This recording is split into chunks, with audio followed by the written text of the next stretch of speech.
नमस्कार, मैं हूं आशुतोष और आप देख रहे हैं एमपी राउंड अप।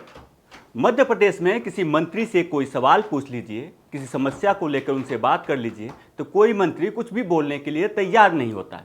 हाँ, ये बात और है कि वो विवादित बयान खूब देते हैं।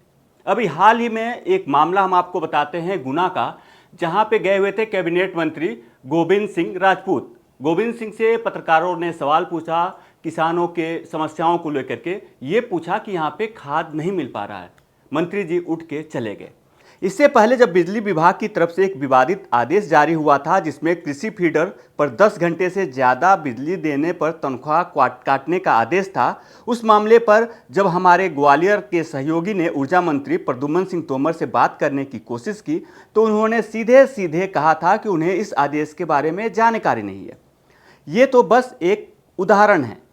एमपी में मंत्री किसी भी सवाल का जवाब देना नहीं चाहते। विवादित बयानों की लिस्ट काफ़ी लंबी है। अभी हाल ही में कैबिनेट मंत्री इंदर सिंह परमार ने महान समाज सुधारक राजा राममोहन राय को अंग्रेजों का दलाल तक कह दिया। हालांकि बाद में उन्हें माफ़ी मांगनी पड़ गई।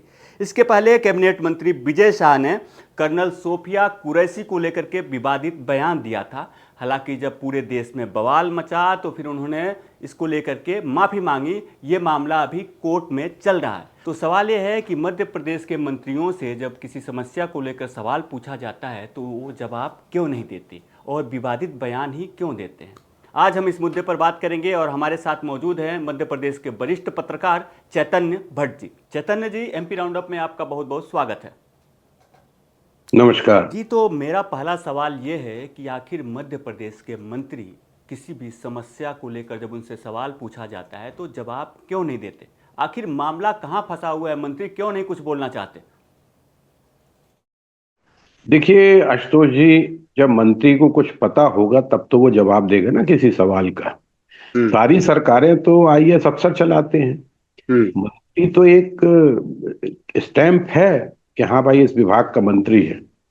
सारा जो काम होता है वो सब अधिकारियों के भरोसे होता है, और अधिकारी उनको जो बता देता है वो जवाब वो विधानसभा में दे देते हैं। अब उसमें कितनी सच्चाई होती है नहीं होती है, उस जवाब में वास्तविकता कितनी है, ये उनको नहीं जानकारी होती है। और इसलिए कई बार बहुत असहज स्थिति भी बन जाती है मंत्रियों की। अब दूसरी बात यह है कि अगर कोई सवाल पूछा जाता है मंत्री से, उसी विभाग के मंत्री से अगर उसी विभाग का कोई सवाल पूछा जाता है, तो वो इसलिए भी जवाब नहीं देना चाहता कि कहीं फिर प्रति प्रश्न ना हो जाए। अगर मान लीजिए उसने कोई जवाब दिया तो उससे फिर ऐसा ना हो कि पत्रकार फिर उससे कुछ एक और सवाल उसी से जुड़ा हुआ पूछ ले। तो वो अपनी फजीहत से बचने के लिए इस तरह का प्रयोग करते हैं कि मुझे जानकारी नहीं है, या मैं पूछ के बताऊंगा, या मैं जांच करवा रहा हूं। ये कुछ शब्द ऐसे हैं कि जो मैं जांच करवा लेता हूं, मैं दिखवा लेता हूं, मुझे जानकारी नहीं है, आपने बताया तो अच्छा किया, मैं देखता हूं इस मामले को। तो ये ऐसे कुछ जुमले हैं जो हर मंत्री के जबान पे रहते हैं। मेरा सवाल ये है कि मैं गुना में मंत्री जी गए थे गोविंद सिंह राजपूत, उनसे खाद को लेकर के सवाल पूछा गया। वो गुना के प्रभारी मंत्री भी हैं गोविंद सिंह राजपूत, लेकिन उन्होंने इसका जवाब देने के बजाय वहाँ से जाना ही उचित समझा।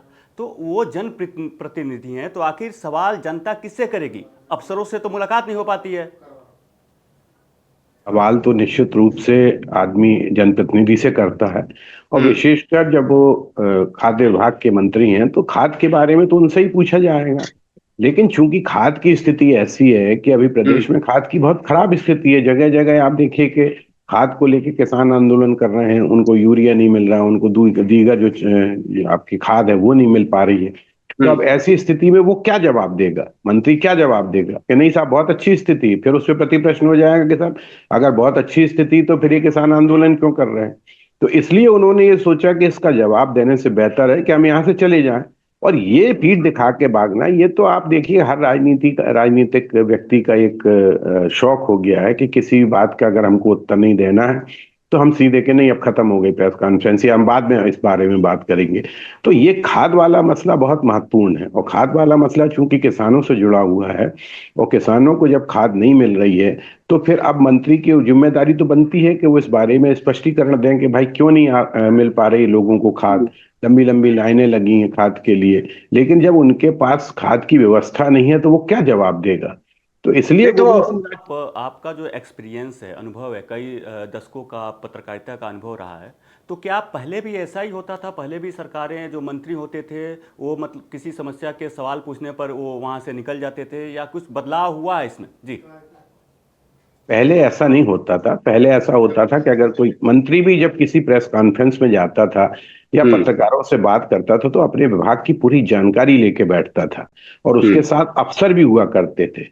तो जब कोई सवाल पूछा जाता था तो बेहतर तरीके से वो जवाब देते थे। और चूंकि बहुत लंबे समय तक वो राजनीति में रहते थे, बहुत लंबे समय तक सरकारें रही उनकी, इसलिए उनको उस विभाग के बारे में पूरी जानकारी रहती थी।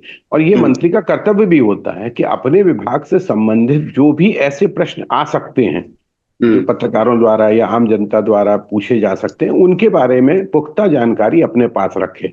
और देखिए, आजकल तो जानकारी लेना बहुत आसान काम हो गया है ना।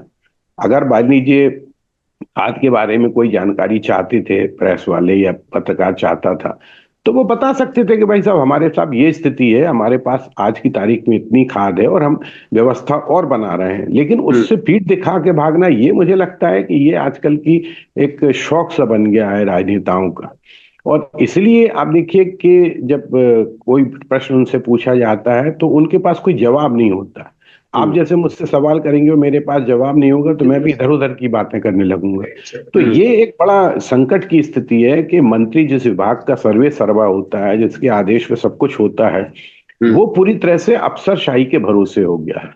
और अफसरशाही जिस तरह से गोलमोल जवाब मंत्री जी को थमा देती है, और उसके कारण उनकी जब बदनामी होती है, तो फिर जिम्मेदारी तो मंत्री की हो जाती है। पहले भी एक मामला आपको मैं बता रहा हूं, जब बिजली विभाग ने एक आदेश जारी किया था, विवादित आदेश था कि कृषि फीडरों पे 10 घंटे से ज़्यादा अगर बिजली देते हैं तो फिर जो ऑपरेटर होगा उसका तनख्वाह काटा जाएगा।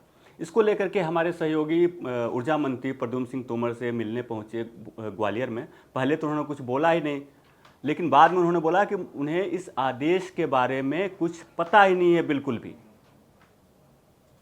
देखिए, वो आदेश निकला था और उस पर जब मीडिया में हल्ला मचा तो फिर उस आदेश को वापस लेना पड़ा, और फिर वहां पे जो एक अधिकारी थे उनका तबादला भी कर दिया गया।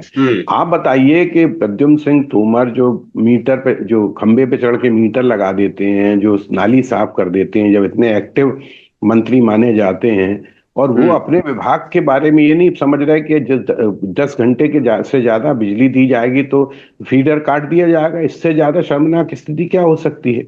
और अब तो ऐसी स्थिति है कि भाई अगर आपको कोई जानकारी नहीं है किसी आदेश के बारे में, तो आपके पास तो टेलीफोन है, मोबाइल है, 2 मिनट में आप संबंधित अधिकारी से बात करके उसका जवाब दे सकते हैं। ये भी है कि जब वो ऊर्जा मंत्री हैं तो क्या उनके नॉलेज में बिना बताए उनके ये आदेश कैसे जारी हो गया? सवाल ये भी एक बनता है। मैं आपको वही बता रहा हूं कि अफसरशाही इतनी जबरदस्त रूप से हावी है कि कई बार मंत्रियों को पता ही नहीं लगता। कई मंत्री इस बारे में अपना दुख प्रकट कर चुके हैं मुख्यमंत्री के सामने के साथ, हमारे बिना उसके जानकारी के आदेश जारी हो जाते हैं। अभी आपने देखा होगा संपत्तियां उइके के खिलाफ उन्हीं के डिपार्टमेंट के एक अधिकारी ने उनके खिलाफ जांच के आदेश दे दिए, जांच बिठा दी थी। अब आप सोचिए कि उसी विभाग का मंत्री है और उसी विभाग का अधिकारी है, वो अपनी मंत्री के खिलाफ जांच की आदेश दे देता है। तो अब उसके बाद जब हल्ला मचता है तो फिर वो उसमें लीपापोती शुरू हो जाती। तो दिक्कत ये है कि चूंकि मंत्री पूरी तरह से अफसरशाही पे निर्भर हो गए हैं, पूरी तरह से उन पे निर्भर हो गए हैं, उनका अपना खुद का कोई ना अध्ययन है, ना वो समझना चाहते हैं। उनका काम सिर्फ इतना रह गया, यहाँ उद्घाटन कर दो, यहाँ फीता काट दो, बस। इससे ज्यादा उनके पास, भाई आप रोज एक मीटिंग बैठाइए अधिकारियों की कि क्या समस्या है जनता की, या किस तरह के सवाल हमसे पूछे जा सकते हैं, उस बारे में आप। और अब तो आजकल तो वीसी है, अब तो वीडियो कॉन्फ्रेंसिंग के साथ 2 मिनट में बात कर सकते हैं। अगर किसी ने पूछा था कि इस तरह का आदेश निकाला था, तो आप तत्काल संबंधित अधिकारी से, आपके एमडी हैं, आपके चेयरमैन हैं, सबसे आप बात करके 2 मिनट में वीडियो कॉन्फ्रेंसिंग करके उनसे जवाब ले सकते थे। लेकिन सब ये अपनी पीठ बचाना चाहते हैं, अपनी खाल बचाने से भागना चाहते हैं ये लोग। जो कर्तव्य है उसको पूरा नहीं करना चाहते कुल मिला के। अब अगला सवाल मेरा ये है कि जैसे हम लोग मीडिया में हैं तो कई बार अफसरों से भी पाला पड़ता है, किसी मुद्दे को लेकर के हम वहाँ पे बाइट लेने जाते हैं, लेकिन अफसर भी बाइट नहीं देना चाहते, वो भी कोई बयान नहीं देना चाहते। आखिर ऐसा क्यों? देखिए, अफसर इसलिए नहीं देना चाहता कि अफसर को लगता है कि मैं ना फंस जाऊं।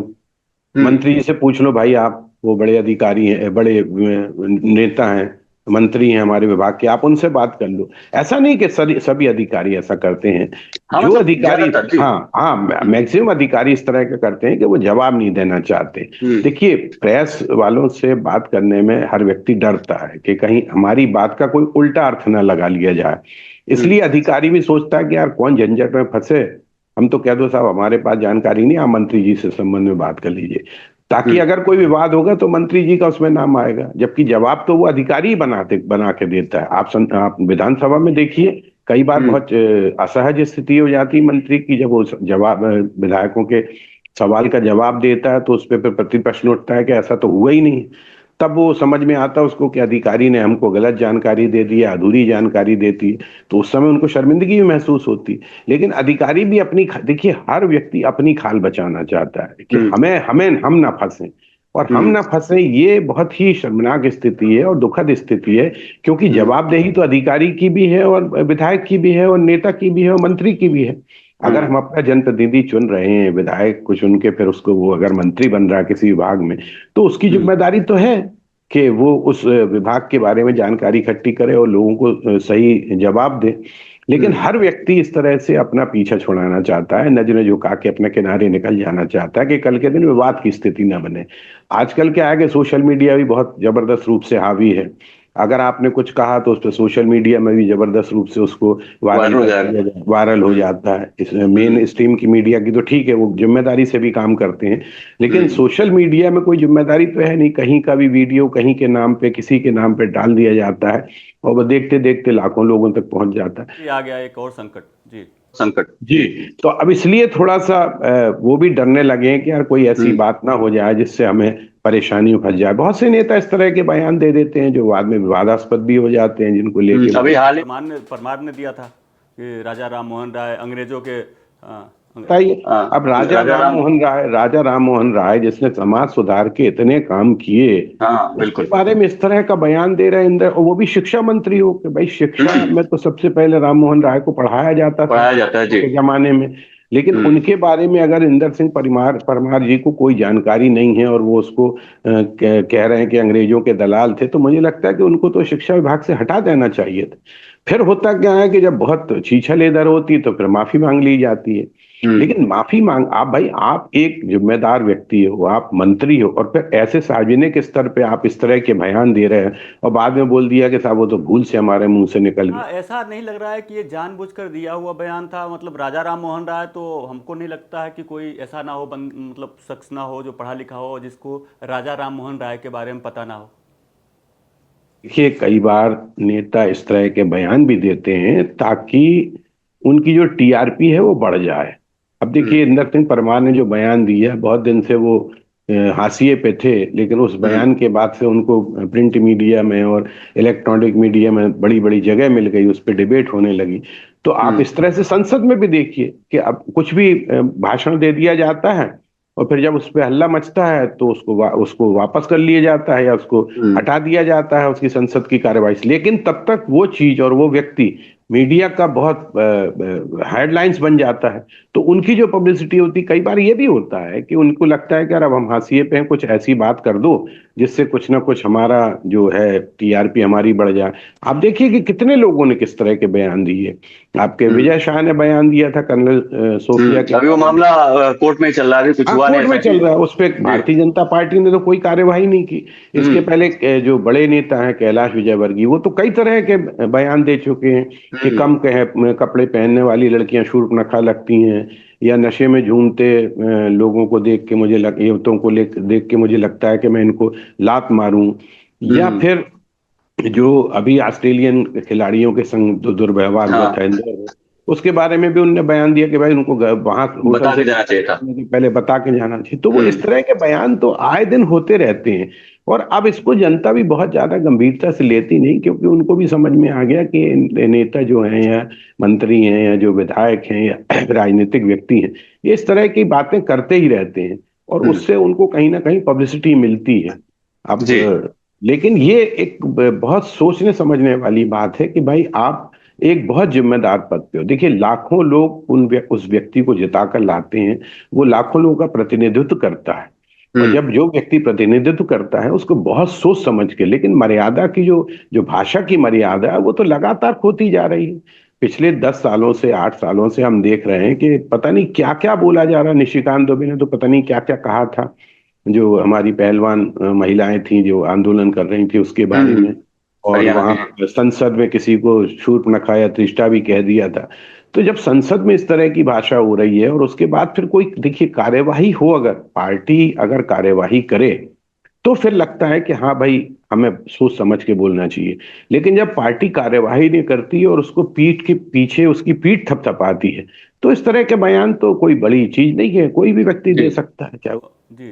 तो कुल मिला के विवादित बयान देने में नेता आगे हैं, लेकिन जवाबदेही से बचना चाहते हैं और टोपी ट्रांसफर एक तरह से कर रहे हैं।